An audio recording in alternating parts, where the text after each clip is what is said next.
झूठ का पर्दाफाश। क्या नेहरू हिंदू विरोधी थे? अक्सर देश के प्रधानमंत्री जवाहरलाल नेहरू पर भाजपा की ट्रोल आर्मी इल्जाम लगाती है कि वह हिंदू विरोधी थे। कुछ लोग तो ये भी अफवाह फैलाते हैं कि वह मुसलमान थे।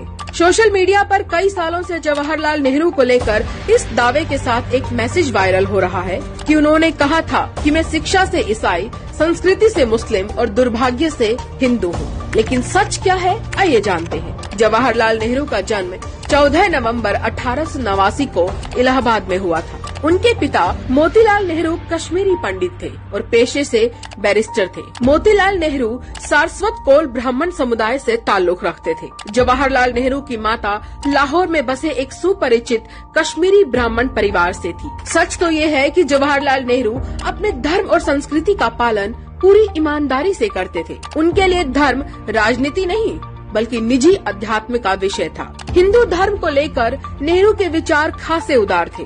वे महात्मा गांधी की उसी धार्मिक दृष्टि से प्रेरणा लेते थे जो कहती थी कि इतने विशाल देश को धर्म को किनारे रखकर नहीं चलाया जा सकता। उनके लिए धर्म का मतलब एक निजी आध्यात्मिकता थी। यह बात सच है कि जवाहरलाल नेहरू धर्म के राजनीतिक इस्तेमाल के खिलाफ जीवन भर डटे रहे। हिंदू धर्म की सभ्यता, संस्कृति और विरासत में उनकी गहरी रुचि थी और वो उसका पूर्णतः पालन करते थे। अब आते हैं नेहरू जी के ऊपर लगाए गए दूसरे इल्जाम के बारे में। सच तो यह है कि नेहरू ने ऐसा कभी नहीं कहा कि वो दुर्भाग्य से हिंदू हैं। ये बात हिंदू सभा के अध्यक्ष NB खरे ने बोली थी। भाजपा समर्थित ट्रोल आर्मी नेहरू जी को हिंदू विरोधी साबित करने के लिए चाहे जितनी कोशिश कर ले, लेकिन सच तो ये है कि हिंदू धर्म की सभ्यता, संस्कृति और विरासत की रक्षा करने के लिए उन्होंने जो कदम उठाए, जो काम किए, उसकी मिसाल कहीं और नहीं मिलेगी। झूठ की बुनियाद पर पंडित नेहरू की छवि बिगाड़ने की भाजपाई साजिश कभी कामयाब नहीं होगी।